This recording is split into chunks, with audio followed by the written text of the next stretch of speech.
¿Qué pasamos? ¿Fue qué? ¿Qué pasamos? There's a lot of fear on the streets of Port-au-Prince tonight. It's almost impossible, in fact, to establish communications with a lot of folks in Port-au-Prince.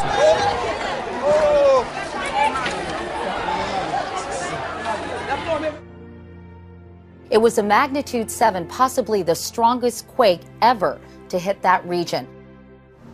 In reference to Haiti, some people do see things as they are and say why. And I dream things that never were and say why not.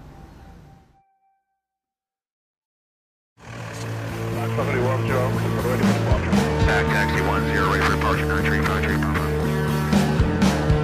Okay, course heading 2400. 015, left canal down departure. Let's do it.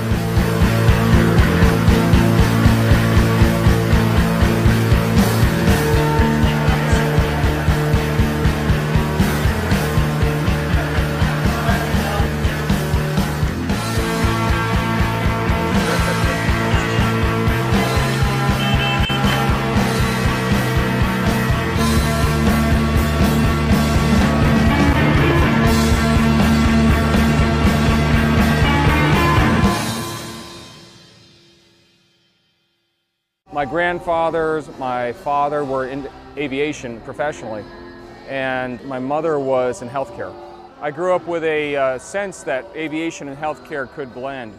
Stu Hirsch is the president and CEO of Archangel Airborne, a Pennsylvania-based nonprofit organization designed to provide free, sustainable medical assistance to devastated regions and populations across the globe. At age 45, Stu is both a career medical professional and an aviator. He also supervises a flight training program with this man, longtime friend and business partner Mike Lovelace. When a magnitude 7 earthquake struck Haiti in January of 2010, the pair decided to combine Mike's planes with Stu's emergency medical training to help the island nation recover. It's been an experience that stemmed from my earliest memories. The ability of the aircraft and aviation was one of the primary foundations of my upbringing. And as I grew into adulthood, I started feeling that aviation could be used to bring teams of people into areas of great need. We want to leave an imprint on the country and on the people. It's the poorest country in the Western Hemisphere, and where else would you go than the poorest? Start from there. Now, 2 years since their first journey to Haiti, Stu and Mike are flying supplies from Archangel's headquarters in Honesdale, Pennsylvania, to Haiti's capital of Port-au-Prince in this compact 6-place aircraft. Upon arrival, they'll meet up with additional volunteers in Port-au-Prince to begin shuttling gear and medical supplies to the Haitian city of Lacaille. I worked on gathering the right people that I wanted to have in place for this operation. I worked on developing professional aviation skills and networking with other aviators and other people in the field, as well as healthcare professionals. All of these professionals are volunteers, donating both their time and personal dollars to provide Haitians with health care. This is Archangel Airborne's 5th medical mission to Haiti since the devastating 2010 earthquake. Though 2 years have passed, demand for the volunteers' medical services is still high. Lacaille didn't experience as much physical earthquake damage as other areas, but the city's health infrastructure became overwhelmed as refugees from Port-au-Prince fled to Haiti's southern peninsula. Stu believes the work he and his crew do here may become a response template for other global disaster areas. We're looking more of a sustainable model of care rather than just an episodic presentation of, you know, we're here on the scene, we're going to be here for one day and that's the one day only. I really want to work to build that system of care that is sustainable, that's effective, and that ultimately produces better healthcare outcomes for the people that we're working with. Here in the remote village of LaPorte, news of Archangel Airborne's free clinic drew a crowd. Some people here in these villages don't even know what their birthdays are. Some of them have never seen a physician or any medical provider. And that if I take care of her and then take care of her. The team began their clinic with 3 hours of first aid instruction, training villagers to help themselves in the absence of medical providers. They were very receptive, they seemed interested. We concentrated on how to care for bleeding cessation, and also how to care of fractures, and how to stabilize patients with accidents. I never know what I'm going into until I get there. I do know that oral rehydration formula definitely was understood.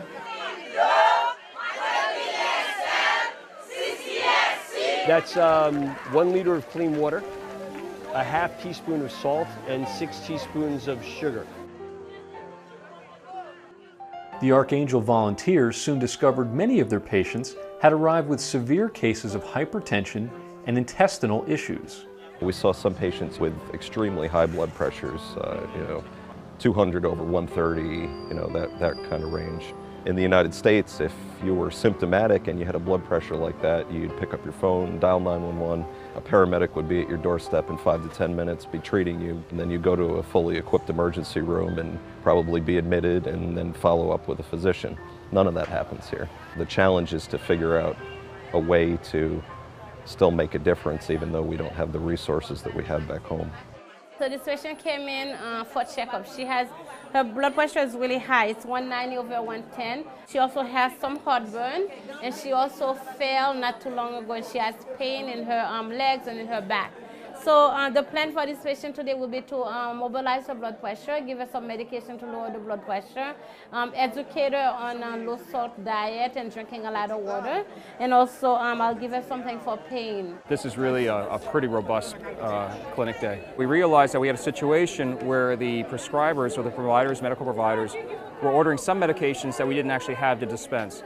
And so we regrouped, we organized the medications they had brought into one cohesive whole so we could reference them. We created a list for them so they had a reference list of what we had on hand, so they know practically what do we have on hand and then what do they need to order. This is just one tablet once a day.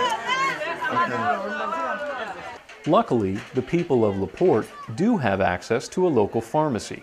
Some of the team, they were a little stressed at first because this is a fresh situation for them. They're not used to necessarily just setting up and being in a rural situation. So for some team members, it was a new experience. This is Team Archangel's second clinic experience with local Haitian doctor Jimmy Almoza. He is tasked with helping Stu and the team develop larger clinics, ultimately bringing more supplies and care to rural parts of the country. En Haïti, il y a plusieurs difficultés par rapport à la médecine. À cause de moun yo pas joine problème économique fait moun yo kon pa ka aller dans l'hôpital. We're not coming in and setting up a clinic and totally bypassing the existing facilities that are here. We are working in conjunction with the doctor who has clinic, who has other physicians with him. And by doing that, we're helping and supporting him. You know, because if you come in and you undermine the existing structure, whatever that is, and you're not sustainable, you just took out what they had, and then when you're gone, they've got nothing. On this first long clinic day in LaPorte, the Archangel Airborne team provided care to over 400 patients. A lot of people feel, really happy to be here. We have people of all ages. We have little children, some injuries, some chronic diseases that we're working on here. We've actually picked up on a number of cases of diabetes here. We'll take all that information after the clinic is over, and we'll do an analysis of what the common presentations were so that we can continue to improve our preparation and want to deliver good care. The team saw this day as a positive kickoff for what was to come in other villages during the mission. We try to learn more about how we can, increase our presence in this country and make it more of a long-term, permanent effort. Each person here brought their skills to the table, and we maximized those skills and put them together, and that was very special.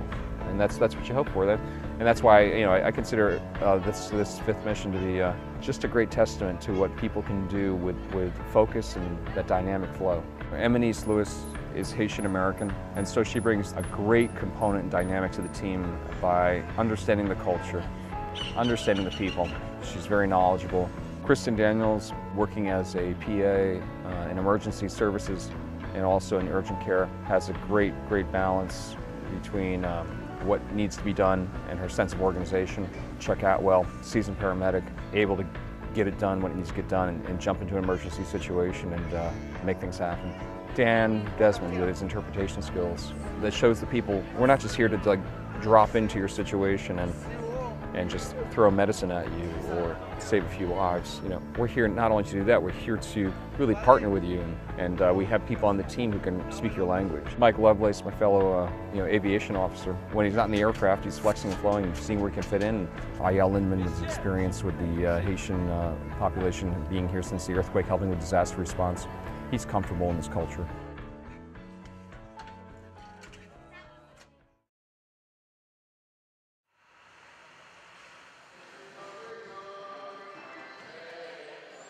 It's the morning of Archangel Airborne's second clinic. They're headed to the village of St. John. But before they go, Stu and the team gather to review their objectives and supply levels. It's quickly determined Stu and Eminice must travel to the local pharmacy to pick up additional medication.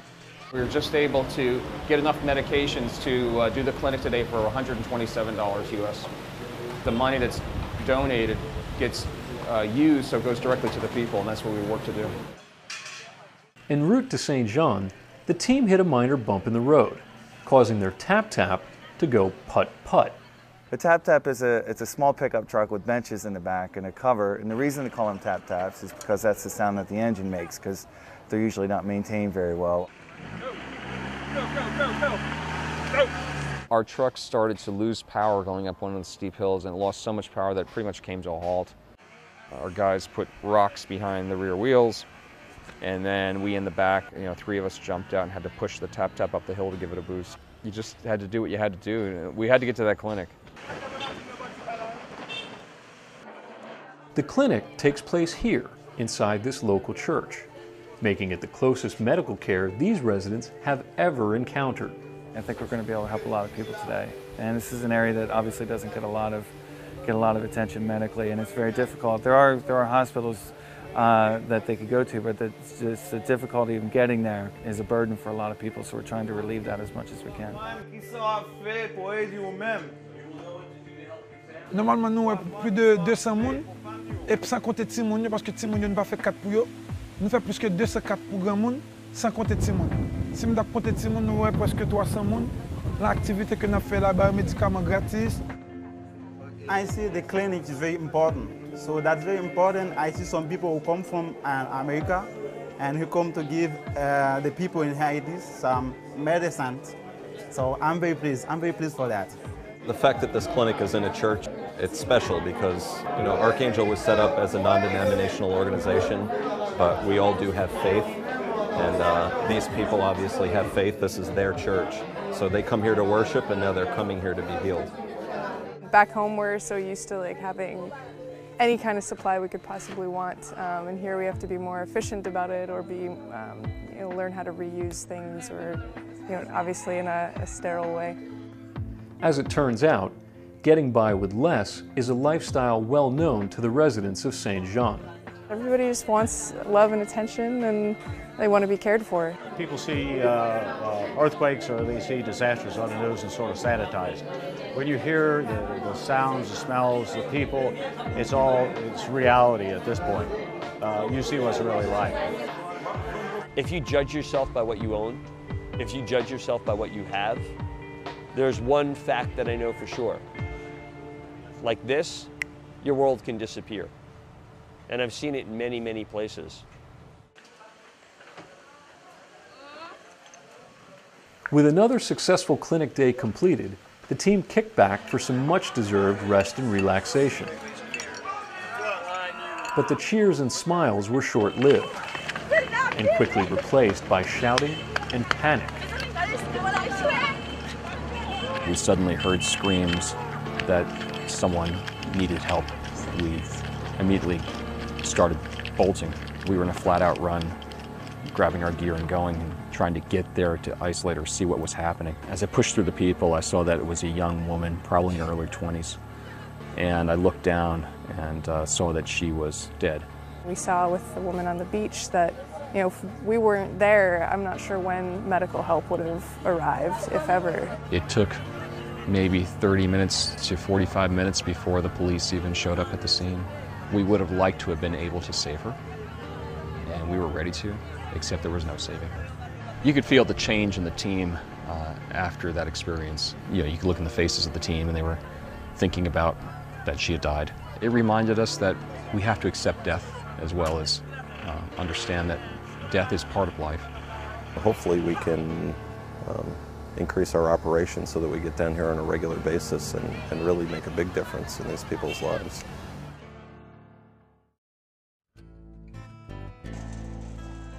I usually take a morning run to go out, clear my mind, see the city.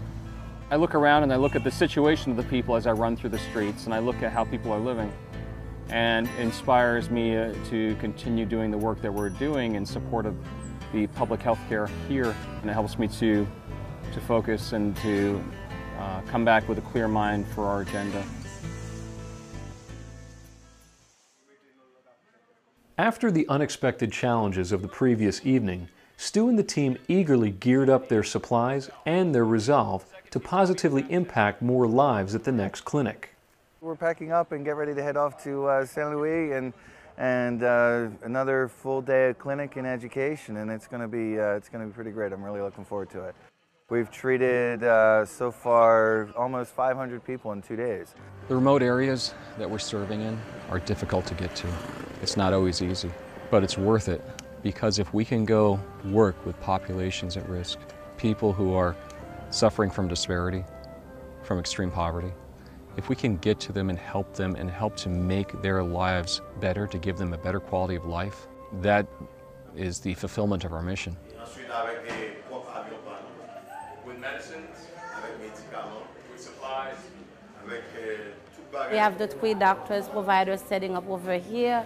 We're going to be seeing patients over here. We're going to have a pharmacy in that room over there. They are setting up all the medications. These rural villages outside of the city don't really have access to health care the way they do in the city. So, you know, for them coming to this clinic is huge. With 2 clinic days worth of experience behind them and motivation from last night's tragic event, the team seems to be operating at a faster pace. Training session actually went really, really well, and went over all rehydration formula, how to make safe potable water, splinting, bleeding control. The literacy level was a lot higher, so I was able to actually hand out a booklet that would explain that to them. I love working with kids, and a lot of times they just don't understand what's going on, so just talking calmly, letting them be safe. If they don't want to be away from their parent, let them be examined in the arms of their parent. Evidently, that's somebody who's been really traumatized by a stethoscope, because just the sight of a stethoscope scared him. But for one mother, a different sight has her scared: the meek and pained cries of her child. There was a baby that was severely dehydrated from having diarrhea for several days. It also sounded like she had pneumonia as well. So we were trying to start IV fluids on her. Because of the child's illness, locating a vein was challenging. Anytime you see a child in pain, it just, you see your own child's face on that crying or very, very sickly child, and it's so difficult to watch. Thankfully, Chuck finally found a vein, providing the baby girl with the IV fluids and antibiotics she needed. If the baby stayed in that area without intervention, the baby could have died. At this point, the child is far from being in the clear. She still needs monitoring and additional care. The closest pediatric unit was at Lakai Hospital, so the baby was transported to Lakai from the clinic. Transported not by an ambulance, but by the fastest means available, the tap-tap. I feel fortunate that we were there to help out. I am hopeful that the baby will survive. I think we started the first chain of the baby surviving. Sometimes we're in the right place at the right time to help, and we were today. And sometimes you're in the right place, but without the right tools, as was the case toward the end of the clinic, when a supply shortage meant some villagers could not be seen. It would have been nice to be able to see everybody that needed to be seen, but we were also running out of medication and that sort of thing, so you do what you can. We diagnosed a lot of conditions, we treated a lot of children, we were a lot of help. I felt like we did so much. I am very happy with what we did, and I feel very fulfilled. By day's end, a total of 200 patients were treated in San Luis. Despite the turnaways, the team considered the day a win. You can't save or you can't help everyone in one moment. You do the best that you can do. Know that you tried to do the best that you can do. and plan for the next day. Bye-bye. Following the clinic, Dr. George took the Archangel team to one of his favorite places, a local beach, to show them there's more to Haiti than pain, poverty, and devastation. It's kind of sad to see how beautiful the country is and how much potential there is. Like when we saw the ocean town, how beautiful the ocean is. Everyone who's come here, if they come once, they're not the same person when they go back. You know, they're changed.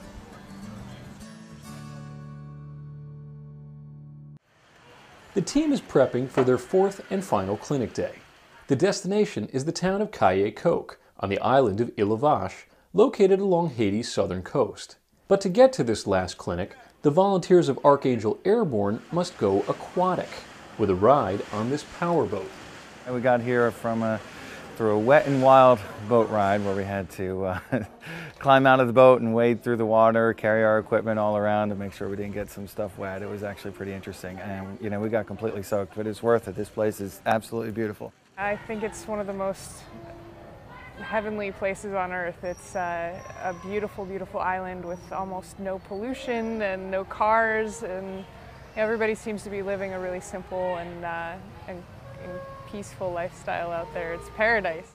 It's reported to have between 10 to 12,000 residents who are spread out over the island. And there's really a very basic clinic, if anything at all, on the island, and no permanent physician. The team assembled their belongings and medical supplies inside the town's main church. And like previous days, the volunteers begin with first aid lessons before soaring into their final clinic. It's amazing just watching everybody having, you know, their own skill. You know, I love the flow that we were able to set up in the clinic. At times it feels really overwhelming, like how are we going to help? This is, you know, there's so much to help with, there's so much that needs to be done here. But I feel like we're able to each time also find ways to make another little notch and start to make a difference. Yo estoy viendo y yo vi desde una semana que estamos iniciando esa actividad que la población recibe con mucho cariño. Ellos tenían mucha necesidad. The team's expertise was put to the test yet again, as another very dehydrated baby caught their immediate attention. The baby came in very, very lethargic, very dehydrated, nausea, vomiting, hasn't been going to the bathroom, hasn't been eating. Hopefully the IV hydration will allow him to feel better enough so he can eat and drink again. But as the team started to finish their last clinic day, their colleague, Thomas Michael Lovelace, or TML, needed some TLC. I sort of got dehydrated a little bit, and I took a little nap on the back bench of the church, and I tell you, just don't take a nap in front of a bunch of medical people because they stick IVs in you, so that's what happened. What also happened was the completion of the team's final clinic, bringing the tally of their 4-day medical mission up to over 1,000 patients. I feel wonderful and tired at the same time, and we did a lot of really great stuff for a lot of people. I've never been on one that was so well organized and so effective. This is an experience I'll never forget. We're going to spend the night here, and then we're going to start transporting people over tomorrow morning to Port-au-Prince for their trip back to the States commercially. Living and working with people for a week definitely makes you learn more about them and just, you know, bond with them and grow closer as a team. This place makes me feel alive, and it's really cool. Stuart Hirsch does an amazing job of coordination, logistical planning, tactical targets, but at the other side of the coin, he can be also, you know, the balance between relaxed and having fun and smiling, acknowledging people, truly. It's nice to work with, and it's been a delight. It has been a wondrous unfolding to see this dream come to life. But the wonder of it all is the look of gratitude in the people that we serve. We're not asking these people for anything. We're helping them, we're there to help them, and we're not asking them to do anything in return other than, as they are, very, very grateful for the help that they've been given. I feel like my heart is with Haiti now. I really am excited to come back and keep working on making our system even better and come up with more ways that we can help and kind of tweak things so that we can make an even bigger impact each time. We can always look back on this mission and know that we learned a lot on this mission and there were a lot of things we did right. If we can do this in Haiti, where characteristically people feel there's no hope in Haiti, if we can do this in Haiti, we can do this anywhere. Anywhere that may be reached by a wing and a prayer.